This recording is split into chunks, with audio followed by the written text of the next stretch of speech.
का स्वागत है। सबसे पहले आपको शुभकामनाएं। आप अरुणाचल के पहले ऑफिसर हैं जो मेंबर ऑफ एनपीटीआई के लिए सिलेक्ट हुए हैं। अपनी नई जिम्मेदारी को आप कैसे देखते हैं? Thank you so much. ये बहुत ही अच्छा खबर है, स्पेशली जो हमारा पावर सेक्टर में जो मैन पावर ट्रेनिंग और मैन पावर रिसोर्स डेवलपमेंट का ये एपेक्स ऑर्गेनाइजेशन है। Ministry of power government of India का ये नेशनल पावर ट्रेनिंग इंस्टीट्यूट, जिसमें हमको एक गवर्निंग काउंसिल मेंबर के तौर पे अपॉइंटमेंट मिला है। आपने पूछा तो थैंक यू सो मच। और इसमें मैं इतना खुश है कि एटलीस्ट हम जो पावर सेक्टर में ऑलमोस्ट 30 इयर्स एसोसिएट रखा हूँ, और जिस सेक्टर में हम खुद हैं और उसी सेक्टर में, और जिस इंस्टीट्यूट का जो मैं 16 साल पहले जो MBA इन पावर मैनेजमेंट का स्टूडेंट भी रहा, और उसी इंस्टीट्यूट में गवर्निंग काउंसिल मेंबर बनना, ये बहुत मेरे लिए तो बहुत गर्व का बात है। और ये मेरे लिए सिर्फ नहीं है, मेरा स्टेट के लिए। और ये जो रिप्रेजेंटेशन हमारा ये 5 जोन से इंडिया से सेलेक्ट होता है, और इसमें हमारा नॉर्थ ईस्टर्न रीजन से जो 3 साल के लिए हमको चुना गया है। So I'm absolutely expressing my thank to Ministry of Power और हमारा जो इंस्टीट्यूट के मैनेजमेंट है, headed by director general madam. इस फील्ड में अरुणाचल और नॉर्थ ईस्ट में मेन चैलेंजेस क्या है? ये पावर एक्चुअली पावर इसमें, हालांकि मैं हाइड्रो में हूँ, वर्टिकल में है, लेकिन ये इंस्टीट्यूट ये एपेक्स बॉडी जो है ट्रेनिंग और जो ह्यूमन रिसोर्स डेवलपमेंट देखता है सारा, सोलर, हाइड्रो, थर्मल और different source of power generation का ये मेन पावर रिलेटेड का जो एपेक्स ऑर्गेनाइजेशन है। और स्पेशली हमारे यहाँ में जो ट्रांसमिशन और डिस्ट्रीब्यूशन और जनरेशन, तो जनरेशन में हमारा जितना भी हाइड्रो पावर प्रोजेक्ट्स है, बड़े बड़े प्रोजेक्ट्स आने को है और आ रहा है, और अभी ऑलरेडी पाइपलाइन में है। और जो ट्रांसमिशन लाइन है वो भी एक चैलेंजेस है। और जितने भी पावर रिलेटेड जो ऑर्गेनाइजेशंस में, whether it is transmission, distribution और जनरेशन, इसमें हमारा percentage of participation and employment में बहुत कम है, हम लोग बहुत नेग्लिजिबल है।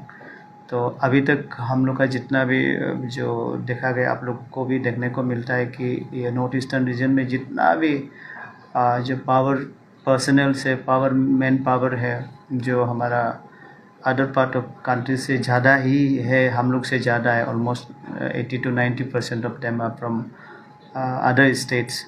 तो मेरा चैलेंज तो बहुत भरा नहीं है, लेकिन हम लोग सेंस ऑफ पार्टिसिपेशन के तौर पे हमारा जितना भी एग्जिस्टिंग एम्प्लॉयज़ को अप स्किलिंग करना, और जो अनएम्प्लॉयड है या जो लिटरेटेड है और ग्रेजुएशन, पोस्ट ग्रेजुएशन या क्लास 12 करके बैठे हैं, उनको पावर रिलेटेड जॉब अपॉर्चुनिटी को अलर्टनेस देना, ये एक तो बहुत बड़ा मेरा लिए चैलेंज रहेगा फॉर एवरी स्टेट। हमारा 8 स्टेट्स है नॉर्थ ईस्टर्न रीजन में। तो अभी हमारा यहाँ अरुणाचल में ही रिक्वायरमेंट बहुत ज़्यादा है। अभी जो हाइड्रो पावर बनने जा रहा है, इसमें हज़ारों में हमारा रिक्वायरमेंट्स होगा मैन पावर, और उनको स्किल्ड और ट्रेनिंग देना, और ट्रेनिंग का मॉडलिटीज़ बनाना, और हमारा यहाँ के लोगों के लिए जो कंड्यूसिव हो, उनके लिए सुइटेबल हो, उस रूप में जो हम ट्रेनिंग मॉडल्स बनाना, और इसको हमारा गवर्नमेंट ऑफ इंडिया मिनिस्ट्री में प्रकट करना, इनको प्रेजेंट करना, तो ये हमारा लिए चैलेंज रहेगा। और हमारा रीजनल पर्सपेक्टिव में जो स्टेट वाइज अपना अपना रिक्वायरमेंट का ज़रूरत और nature of employment in power sector अलग अलग होते हैं, तो उन सारा चीज़ों को मैं एक क्यूमुलेटिव कैलकुलेट करके उसको एक जो पैकेज के रूप में प्रेजेंट करना और उसको इम्प्लीमेंट करना, ये हमारे लिए चैलेंज नहीं है, लेकिन ये एक अच्छा चीज़ है। मैं खुद सेक्टर में इतना सालों से है और मैं खुद उसमें गवर्निंग काउंसिल में बैठ के मैं अपना सुझाव दूंगा। ये बहुत बड़ा चीज़ है मेरे लिए। आपके आने वाले 3 वर्षों के कार्यकाल में आपकी मेन प्रायोरिटीज क्या क्या होगी? ये हमें पता है कि मेरा कार्यकाल जो 1 जुलाई से शुरू हो गया है, अभी ऑलमोस्ट 1 महीना चल ही गया। तो 3 साल में मैं समय के साथ बहुत जो लड़ाई लड़ना पड़ेगा। I have to run against the time, क्योंकि 3 साल कम टाइम होता है। तो इसी के दौरान 3 साल के दौरान मैं ज़रूर ये करूँगा कि हमारा पावर सेक्टर में जितना भी जो एम्प्लॉयमेंट और एम्प्लॉयबिलिटी जो नॉर्थ ईस्टर्न रीजन से है, तो इनका परसेंटेज मैं ज़रूर बढ़ाने का कोशिश करेगा। और स्पेशली ये हमारा regional training and human resource development जो सेंटर में ज़रूर इस्टेब्लिश करने की कोशिश करेगा, हमारा ईटानगर में ही सही, क्योंकि यहाँ में मैन पावर रिक्वायरमेंट हमारा ज़्यादा अरुणाचल प्रदेश को ही होने वाला है। I am talking about generation part में, और डिस्ट्रीब्यूशन और जो ट्रांसमिशन तो सब स्टेट के लिए ज़रूरत है ही।